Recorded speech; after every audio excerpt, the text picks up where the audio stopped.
안녕하세요. 저는 인천시장 통로 끝에서 반찬을 팔던 정옥이라고 합니다. 24살에 시작한 장사를 28년째 했고 남편 보내고 혼자 아들을 키웠습니다. 새벽 4시 반에 일어나 미역을 불리고 아침엔 하윤이 도시락을 싸고 밤엔 허리 붙잡고 파전을 부쳤지요. 가끔은 제 이름을 잊어버릴 만큼 누군가의 엄마, 누군가의 할머니로 살았습니다. 그러던 제게 정말 손이 덜덜 떨릴 정도로 황당한 사건이 일어났습니다.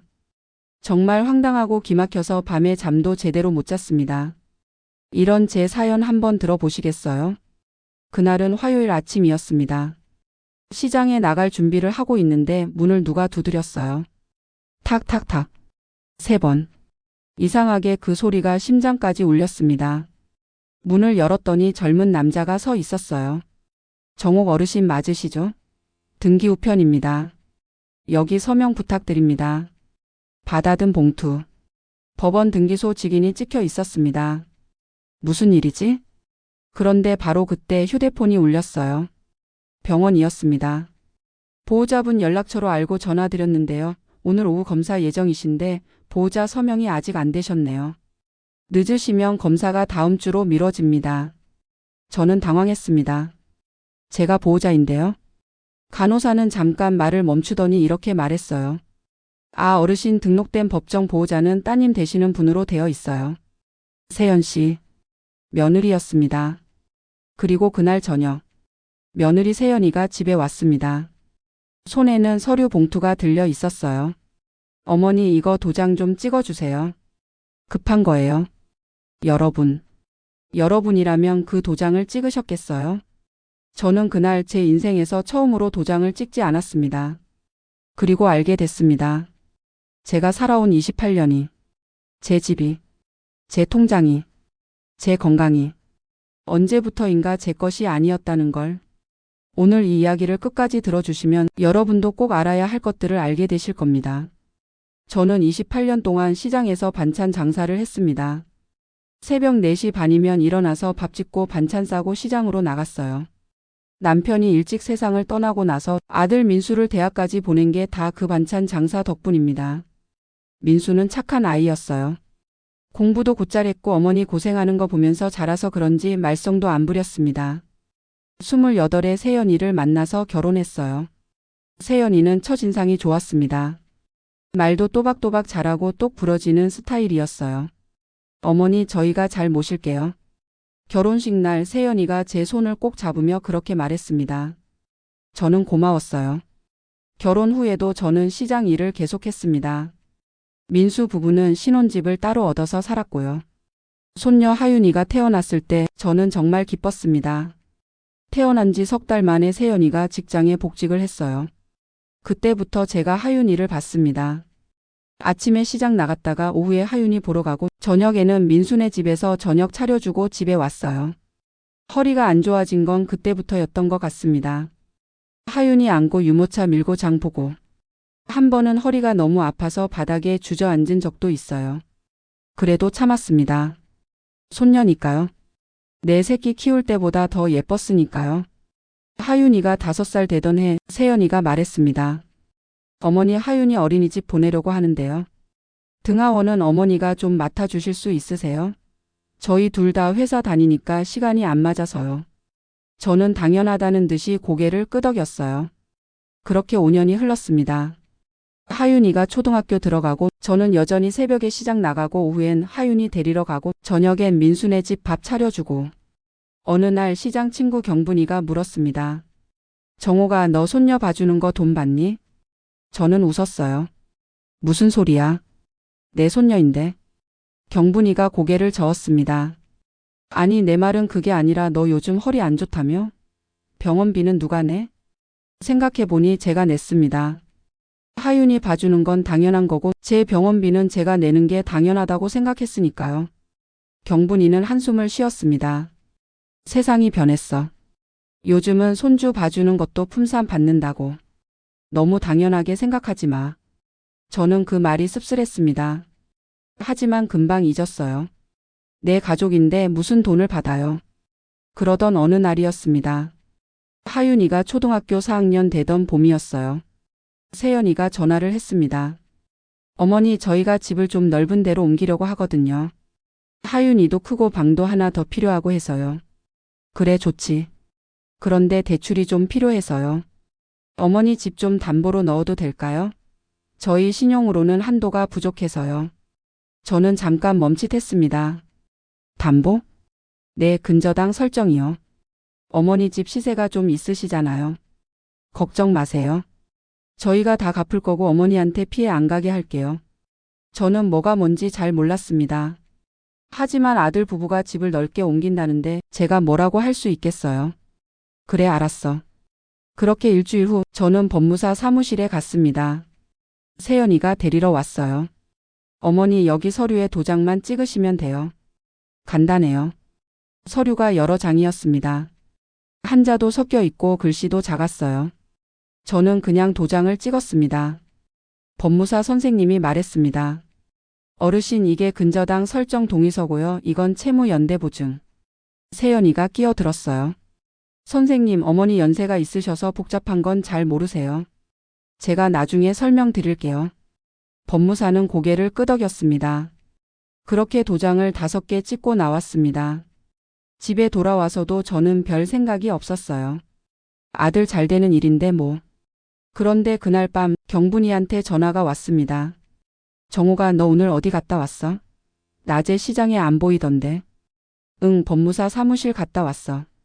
민수네 집 옮기는데 서류 좀 썼어. 무슨 서류? 근저당? 뭐 그런 거. 전화기 너머로 경분이의 한숨이 들렸습니다. 정호가, 너 등기부등본 떼봤어? 그게 뭔데? 내일 당장 구청 가. 등기부등본 떼와. 내 집 명의가 어떻게 되어 있는지 확인해봐. 경분이의 목소리가 심각했습니다. 저는 가슴이 철렁했어요. 다음 날 저는 구청에 갔습니다. 창구 직원이 서류를 출력해서 건네줬습니다. 여기 보시면 소유자는 정옥 씨 맞으시고요. 근저당 설정이 5천만 원으로 되어 있네요. 채권자는 민수 세연 씨 공동명이고요. 제 손이 떨렸습니다. 집에 돌아와서 그 서류를 한참 들여다봤어요. 한자가 많아서 잘 읽히지 않았지만 한 가지는 확실했습니다. 제 집에 5천만 원짜리 빚이 올라가 있다는 것. 그 일이 있고 한 달쯤 지났을 때 제 허리가 급격히 나빠졌습니다. 시장에서 무거운 반찬통을 옮기다가 갑자기 허리에서 뚝소리가 났어요. 그 자리에 주저앉았습니다. 움직일 수가 없었어요. 옆 가게 아주머니가 119를 불러줬습니다. 병원에 실려갔고 의사 선생님이 말했어요. 허리 디스크가 많이 진행됐네요. 당장 수술까진 아니지만 물리치료랑 약물치료 병행하셔야 합니다. 무거운 거 드시면 안 돼요. 저는 멍했습니다. 시장 일을 못한다는 건 수입이 없다는 뜻이었으니까요. 입원은 3일 했습니다. 그런데 이상한 일이 있었어요. 입원 첫날 간호사가 와서 물었습니다. 보호자분은 누구세요? 제 아들이요. 민수. 연락처 좀 주시겠어요? 저는 민수 전화번호를 알려줬어요. 그런데 다음날 세연이가 병원에 왔습니다. 민수는 안 왔어요. 어머니, 괜찮으세요? 민수 오빠는 회사에서 프로젝트 때문에 못 빠져나온대요. 응, 괜찮아. 세연이는 간호사실로 갔습니다. 저는 병실에서 쉬고 있었어요. 한참 후에 세연이가 돌아왔습니다. 어머니, 여기 서류 좀 보세요. 보호자 동의서래요. 제가 어머니 법정 보호자로 등록할게요. 그래야 나중에 검사나 치료 결정할 때 제가 빨리 처리할 수 있대요. 저는 고개를 끄덕였습니다. 그게 뭔지도 잘 모르고요. 고마워, 세연아. 세연이는 웃으며 서류를 챙겼습니다. 퇴원하고 나서 저는 집에서 쉬었습니다. 시장 일은 당분간 쉬기로 했어요. 하지만 하윤이는 여전히 제가 봤습니다. 세연이가 말했거든요. 어머니, 죄송한데 하윤이는 계속 좀 봐주셔야 할 것 같아요. 학원 끝나고 집에 혼자 있으면 위험하잖아요. 저는 허리가 아파도 하윤이를 데리러 갔습니다. 그로부터 2달 후 또 이상한 우편이 왔습니다. 보험회사에서 온 편지였어요. 정옥 고객님, 수익자 변경 안내문입니다. 귀하의 요청에 따라 수익자가 정옥에서 민수 세연으로 변경되었습니다. 저는 멍했습니다. 제가 언제 그런 요청을 했죠? 저는 보험회사에 전화를 걸었습니다. 저 정옥인데요. 이 수익자 변경이 뭔가요?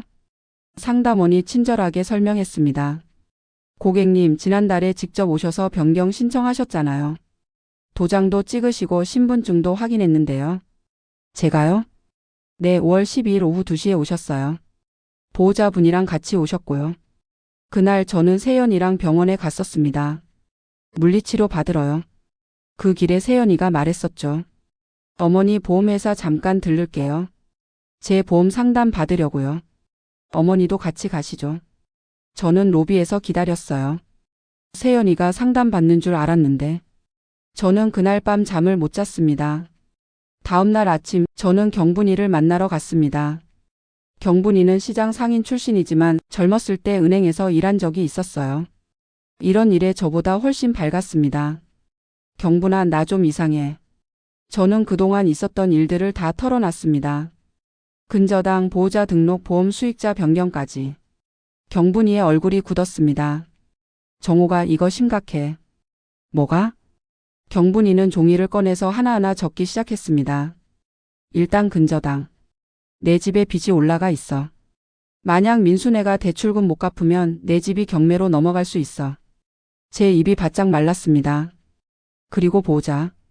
의료 결정권이 세연이한테 넘어간 거야. 만약 내가 큰 수술을 해야 하거나 중요한 치료를 받아야 할 때 세연이가 결정해. 내 의사랑 상관없이. 그럼 보험은? 보험은 더 심각해. 수익자가 민수 세연이로 되어 있다는 건 내가 사망했을 때 보험금이 그 사람들한테 가는 거야. 저는 숨이 턱 막혔습니다. 그럼 나는? 경분이가 제 손을 꼭 잡았습니다. 정호가, 지금이라도 늦지 않았어. 하나씩 되돌려야 해. 어떻게? 일단 기록해. 모든 걸 다 기록해. 영수증, 문자, 통화 내역, 날짜, 시간. 다 남겨. 그리고 법률 상담을 받아. 저는 고개를 저었습니다. 법률 상담? 그건 너무 민수가 내 아들인데. 정호가. 경분이의 목소리가 낮아졌습니다. 지금 민수가 너를 엄마로 대하고 있는 것 같아? 아니면 세연이가 너를 이용하고 있는 것 같아? 저는 대답할 수 없었습니다. 그날부터 저는 경분이의 말대로 기록하기 시작했습니다. 낡은 수첩을 하나 샀어요. 거기에 날짜별로 적었습니다. 5월 12일. 세연이와 보험회사 방문. 수익자 변경. 4월 3일. 법무사 사무실. 근저당 설정. 3월부터 현재까지. 하윤이 등하원 메일. 저녁 식사 준비주 4회. 2월부터 현재까지. 병원비 총 147만 원. 본인 부담. 적다 보니 제 인생이 보였습니다. 저는 28년 동안 시장에서 일했어요. 아들 키우고 손녀 키우고 며느리 뒷바라지 했어요. 그런데 제가 받은 건 뭐였죠? 제 집에 올라간 빚. 제 보험의 수익자 변경. 제 몸의 결정권 이전. 저는 울었습니다. 경분이가 전화를 했습니다. 정호가 법률 상담 예약했어. 모레 오전 10시. 내가 같이 갈게. 고마워. 아니야. 친구 아니냐. 법률 상담소는 생각보다 가까웠습니다. 변호사 선생님은 젊은 여자분이었어요. 이름은 김유진 변호사. 어르신 편하게 말씀하세요. 저는 준비한 수첩을 펼쳤습니다. 그리고 하나하나 설명했어요. 변호사님은 진지하게 들었습니다. 어르신, 일단 근저당부터 말씀드릴게요. 근저당은 어르신이 동의하셨기 때문에 법적으로 문제가 없어요. 하지만 어르신이 채무 내용을 제대로 이해하지 못한 상태에서 서명했다면 이의를 제기할 수는 있어요. 그럼 제 집은 안전한가요? 지금 당장은 안전해요. 하지만 만약 아드님 부부가 대출금을 갚지 못하면 어르신 집이 위험해질 수 있어요. 제 손이 떨렸습니다. 그리고 보호자 문제는 더 복잡해요. 병원에서 법정 보호자로 등록된 사람은 어르신의 의료 결정에 관여할 수 있어요. 물론 어르신이 의식이 있고 판단 능력이 있을 때는 어르신의 의사가 우선이지만요. 그럼 제가 다시 바꿀 수 있나요? 네, 가능해요. 병원에 가셔서 보호자 변경 신청하시면 돼요. 변호사님은 메모지에 뭔가를 적어서 건넸습니다. 그리고 보험 수익자는 지금이라도 다시 변경하실 수 있어요. 보험회사에 연락하셔서 본인 확인 후 변경 요청하시면 됩니다. 저는 그 종이를 꼭 쥐었습니다. 선생님, 제가 나쁜 엄마인가요? 아들한테 이런 걸 따지는 게. 변호사님은 부드럽게 말했습니다. 어르신 가족이라고 해서 모든 걸 희생해야 하는 건 아니에요. 어르신도 어르신의 삶이 있고 권리가 있어요. 저는 고개를 끄덕였습니다. 상담을 마치고 나왔을 때 경분이가 물었습니다. 어때? 해야 할 것 같아. 뭘? 이야기. 민수랑 세연이랑 제대로 이야기해야 할 것 같아. 경분이가 웃었습니다. 그래, 잘 생각했어. 하지만 저는 떨렸습니다. 평생 참고 살았는데 이제 와서 목소리를 낸다는 게. 그날 밤 저는 민수한테 전화를 했습니다. 민수야, 이번 주말에 저녁 먹자. 엄마가 할 말이 있어. 민수는 잠깐 망설이더니 대답했습니다. 알았어요, 엄마. 토요일 괜찮아요? 그래, 토요일. 전화를 끊고 나서 저는 한참을 앉아 있었습니다. 무슨 말부터 해야 하나? 어떻게 시작해야 하나? 그런데 그때 또 문자가 왔습니다. 세연이었습니다. 어머니, 토요일에 하윤이 학원 끝나고 어머니 댁에 좀 맡겨도 될까요? 저희 저녁 약속이 있어서요. 저는 한참을 그 문자를 들여다봤습니다. 그리고 답장을 보냈습니다. 토요일은 안 돼. 내가 바빠. 처음이었습니다. 며느리한테 안 된다고 말한 게. 세연이한테서 답장이 왔습니다. 네? 어머니 무슨 일 있으세요? 저는 짧게 답했습니다. 응. 내일. 토요일이 왔습니다. 저는 아침부터 집을 청소했어요. 그리고 저녁 준비를 했습니다. 민수가 좋아하는 된장찌개, 생선구이, 나물 반찬들. 오후 6시. 민수와 세연이가 왔습니다. 하윤이도 함께 왔어요. 할머니. 하윤이가 반갑게 안겼습니다. 저는 손녀를 꼭 안았어요. 하윤아, 오늘은 할머니랑 방에서 책 보고 있을래? 할머니가 엄마 아빠랑 이야기 좀 해야 해. 하윤이는 고개를 끄덕였습니다. 책을 좋아하는 아이라 곧 방으로 들어갔어요. 식탁에 민수, 세연 그리고 저. 셋이 앉았습니다. 민수가 먼저 말했습니다. 엄마, 무슨 일이에요? 갑자기 저녁 먹자고 해서. 저는 준비한 서류들을 꺼냈습니다. 등기부등본, 보험 변경 안내문, 병원 보호자 동의서 그리고 제가 쓴 수첩. 세연이의 얼굴이 굳었습니다. 이게 뭐예요? 저는 천천히 말했습니다. 민수야, 세연아. 엄마가 그동안 아무 말 안 하고 살았어. 너희가 하자는 대로 다 해줬고 도장도 찍고 하윤이도 봐주고. 엄마. 근데 엄마도 이제 알아야 할 것 같아서. 이게 다 뭔지. 저는 등기부등본을 펼쳤습니다. 이거. 근저당. 엄마 집에 5천만 원짜리 빚이 올라가 있어. 너희가 대출 받을 때 엄마 집을 담보로 넣은 거지? 민수가 고개를 숙였습니다. 엄마, 그건. 세연이가 끼어들었습니다. 어머니, 그건 저희가 집 옮길 때 어쩔 수 없었어요. 저희 신용만으로는 한도가 안 나와서요. 어머니한테 피해 안 드릴게요. 저희가 다 갚을 거예요. 그럼 지금까지 얼마 갚았어? 세연이가 입을 다물었습니다. 저는 보험 안내문을 펼쳤습니다. 그리고 이거. 보험 수익자가 너희 둘로 바뀌어 있어. 엄마가 언제 이렇게 바꿔달라고 했어? 세연이가 말했습니다. 어머니, 그건 어머니 혹시 모를 일에 대비해서요. 어머니 연세도 있으시고 만약에 무슨 일 생기면 장례 비용이랑 그런 거 처리해야 하잖아요. 그럼 엄마한테 물어봤어야지. 엄마 보험인데 왜 엄마 몰래 받고? 민수가 입을 열었습니다. 엄마, 저희가 잘못했어요. 근데 엄마를 속이려던 건 아니었어요. 그냥 복잡한 거 설명드리면 엄마가 어려워하실까봐. 저는 병원 서류를 펼쳤습니다. 그리고 이거. 병원 보호자. 엄마가 아프면 치료 결정을 세연이가 하는 거야. 엄마 의사는 상관없이. 세연이의 목소리가 높아졌습니다. 어머니, 그건 어머니를 위해서예요. 만약에 어머니가 의식이 없거나 판단을 못하시는 상황이 오면 누군가는 결정해야 하잖아요. 그래서 제가. 그럼 엄마한테 물어봤어야지. 제 목소리도 커졌습니다. 식탁이 조용해졌습니다. 저는 떨리는 손으로 수첩을 펼쳤습니다. 엄마가 기록했어. 하윤이 봐준 날들. 저녁 해준 날들. 병원비 낸 내역들. 다. 민수가 고개를 들었습니다. 엄마, 왜 그걸? 엄마가 바보 같았어. 그동안 당연한 줄 알았어. 손녀 봐주는 것도 밥 해주는 것도 너희 힘들 때 도와주는 것도. 저는 수첩을 덮었습니다. 근데 엄마도 사람이야. 엄마도 아프고 힘들고 돈 필요해. 그런데 너희는 엄마한테 뭘 해줬어? 세연이가 말했습니다. 어머니, 저희가 어머니 모시고 있잖아요. 명절 때도 오시고 아프실 때 병원도 모시고 가곡에 모시는 거야. 저는 세연이를 똑바로 봤습니다. 세연아, 너 엄마가 편해? 시어머니가 부담스럽지? 엄마도 알아. 엄마가 너희 집에 가면 내 표정이 어떤지. 세연이가 할 말을 잃었습니다. 근데 엄마는 참았어. 너희가 힘들까봐. 민수가 힘들까봐. 그래서 하윤이라도 잘 봐주고 밥이라도 잘 해주고 싶었어.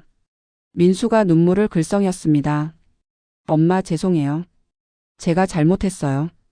민수야. 저는 아들을 봤습니다. 너 엄마 허리 아픈 거 알지? 네. 그럼 왜 하윤이를 계속 엄마한테 맡겼어? 엄마가 무거운 거 들면 안 된다고 의사 선생님이 말했잖아. 하윤이 학교 가방도 무거워. 엄마가 그걸 매일 들고 다녔어. 민수가 대답하지 못했습니다. 저는 식탁을 천천히 쓸어봤습니다. 엄마가 오늘 너희한테 할 말은 이거야. 저는 준비한 종이를 꺼냈습니다. 변호사님이 도와주신 문서였어요. 첫째, 엄마 집 근저당은 이번 달 안에 해제해. 돈이 없으면 집을 팔든지 다른 방법을 찾든지 해. 엄마 집은 엄마 거야. 세연이가 입술을 깨물었습니다. 둘째, 보험 수익자는 다시 엄마로 바꿀 거야. 엄마 보험은 엄마가 결정해. 어머니, 그럼 나중에 장례 비용은 엄마가 알아서 준비할 거야. 너희 신경 쓰지 마. 민수가 고개를 끄덕였습니다. 셋째, 병원 보호자도 엄마 본인으로 바꿀 거야. 엄마 몸은 엄마가 결정해. 엄마, 근데 만약에 엄마가 의식이 없으시면 그럼 그때 가서 생각하자. 지금은 엄마가 멀쩡해. 저는 숨을 깊이 들이쉬었습니다. 넷째, 하윤이는 이제 못 봐줘. 엄마 허리가 안 좋아. 학원 등하원은 너희가 알아서 해. 아니면 돌봄 교실이든 학원 차량이든 알아봐. 세연이의 얼굴이 하얗게 질렸습니다. 어머니, 그럼 저는 어떻게? 그건 내가 알아서 해. 엄마도 엄마 일이 있어. 무슨 일이요? 엄마 건강 챙기는 일, 엄마 인생 사는 일. 세연이가 입을 다물었습니다. 저는 마지막 종이를 펼쳤습니다. 다섯째, 엄마는 이제 너희 집에 안 가. 명절에도 주말에도. 대신 너희가 보고 싶으면 너희가 와. 약속 잡고 시간 정해서. 민수가 말했습니다. 엄마, 그건 너무 뭐가? 너무 냉정해? 민수야, 지금까지 엄마가 너희한테 얼마나 냉정한 대우를 받았는지 알아? 저는 목이 메었습니다. 엄마는 너희 소모품이 아니야. 엄마도 존중받고 싶어. 엄마 의견도 물어봐 줬으면 좋겠어. 식탁이 조용했습니다. 하윤이가 방에서 나왔습니다. 할머니, 엄마, 아빠 왜 그래요? 저는 손녀를 안았습니다. 하윤아, 할머니는 하윤이 사랑해. 근데 할머니도 이제 할머니 인생을 살아야 해. 하윤이도 크면 알게 될 거야. 하윤이가 고개를 끄덕였습니다. 민수와 세연이는 그날 아무 말 없이 돌아갔습니다. 저는 설거지를 하면서 울었습니다. 후련하기도 하고 슬프기도 하고 무섭기도 했어요. 과연 잘한 걸까? 그런데 핸드폰이 울렸습니다. 경분이었습니다. 정호가 어떻게 됐어? 말했어, 다. 잘했어. 근데 경분아, 나 무서워. 뭐가? 혼자 사는 게. 이제 진짜 혼자잖아. 경분이가 웃었습니다. 야, 바보야. 너 혼자 아니야. 나 있잖아. 그리고 말이야, 혼자 사는 게 나쁜 것만은 아니야. 그래? 응. 자유롭거든. 저는 창밖을 봤습니다. 밤하늘에 별이 보였어요. 그 일이 있고 일주일이 지났습니다. 민수한테서 연락이 왔어요. 엄마 근저당 해제했어요. 다른 데서 대출 받아서 정리했어요. 그래, 고생했다. 그리고 엄마, 죄송해요. 제가 생각이 짧았어요. 저는 한참 말이 없었습니다. 민수야, 엄마도 미안해. 엄마가 너무 당연하게 생각했나 봐. 너희도 힘들었을 텐데. 아니에요, 엄마. 엄마는 잘못 없어요. 전화를 끊고 나서 저는 조금 마음이 가벼워졌습니다. 다음 날 보험회사에 갔습니다. 수익자를 다시 저로 변경했어요. 그 다음 날은 병원에 갔습니다. 보호자를 본인으로 다시 등록했습니다. 하나씩 제 것을 되찾아가는 기분이었어요. 한 달 후 저는 다시 시장에 나갔습니다. 허리는 여전히 아팠지만 물리치료를 꾸준히 받으니 조금 나아졌어요. 무거운 반찬통은 이제 안 들었습니다. 대신 가벼운 밑반찬 위주로 팔기로 했어요. 경분이가 옆에서 도와줬습니다. 정호가 장사 잘 되네? 응, 그런 것 같아. 하윤이는? 학교 돌봄 교실 신청했대. 세연이가? 잘했네. 저는 웃었습니다. 나도 그렇게 생각해. 2달 후 민수네 가족이 집에 왔습니다. 미리 연락을 하고 왔어요. 엄마, 이번 주 토요일 괜찮으세요? 저희가 놀러 가도 될까요? 그래, 와라. 토요일에 민수, 세연, 하윤이가 왔습니다. 세연이는 꽃다발을 들고 왔어요. 어머니, 그동안 죄송했어요. 저는 꽃을 받았습니다. 고마워, 세연아. 우리는 함께 밥을 먹었습니다. 예전처럼 제가 혼자 다 준비한 게 아니라 세연이도 도와줬어요. 하윤이가 물었습니다. 할머니 요즘 뭐해요? 할머니? 시장 나가고 친구들 만나고 병원 다니고 그렇게 살아. 바쁘시겠다. 저는 손녀를 안았습니다. 응, 할머니도 바빠. 할머니 인생 살기 바빠. 민수가 조심스럽게 물었습니다. 엄마 불편한 거 없으세요? 응, 괜찮아. 엄마 혼자도 잘 살아. 그래도 뭐 필요한 거 있으면 언제든지 말씀하세요. 저는 고개를 끄덕였습니다. 그래, 고맙다. 그날 저녁 민수네 가족이 돌아가고 나서 저는 경분이한테 전화를 했습니다. 경분아, 고마워. 뭐가? 내가 옆에 있어줘서. 내가 기록하라고 말해줘서. 야, 당연한 거 하고 뭘 고맙다고 그래. 근데 경분아, 나 요즘 생각해. 뭘? 엄마 역할 말고 할머니 역할 말고 며느리 뒷바라지 말고 나는 누구지? 경분이가 한참 말이 없다가 대답했습니다. 너는 정옥이야. 72살 정옥. 시장에서 28년 일한 정옥. 혼자서도 잘 사는 정옥. 그냥 정옥이. 저는 눈물이 났습니다. 그래, 나는 정옥이야. 석 달이 지났습니다. 저는 여전히 시장에 나갑니다. 경분이랑 옆 가게에서 장사하고 손님들 만나고 웃고 떠들고. 민수네는 한 달에 한 번 정도 옵니다. 미리 약속 잡고 시간 맞춰서.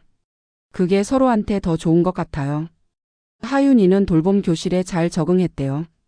가끔 제가 하윤이 보고 싶으면 민수한테 말합니다. 하윤이 데리고 놀러와. 할머니가 보고 싶어. 그럼 민수가 하윤이를 데리고 와요.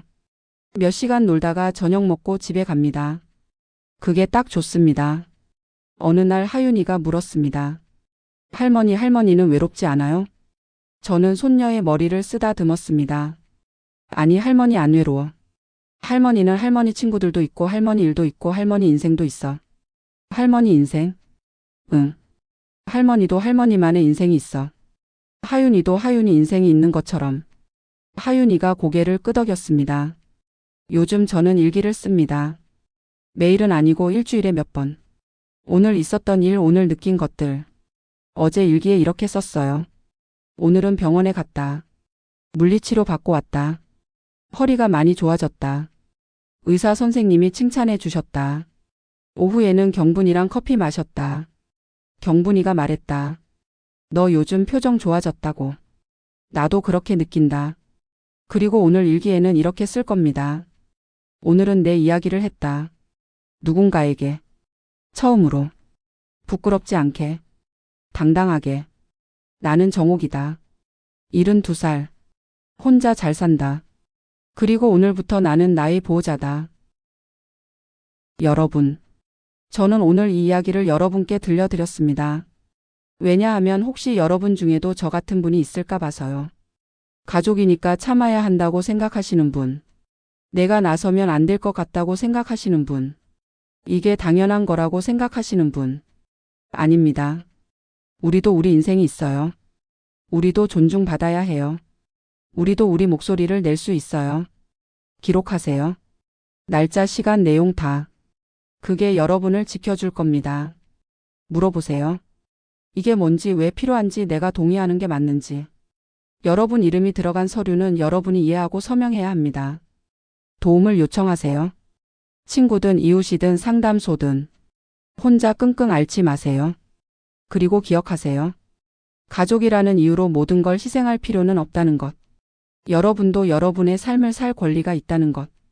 여러분의 건강, 재산, 시간은 여러분 것이라는 것. 오늘부터 여러분도 여러분의 보호자가 되어주세요. 저 정옥이도 그렇게 하고 있습니다. 72살. 늦었다고 생각하지 않습니다. 지금이 딱 맞는 때입니다. 여러분의 이야기도 궁금합니다.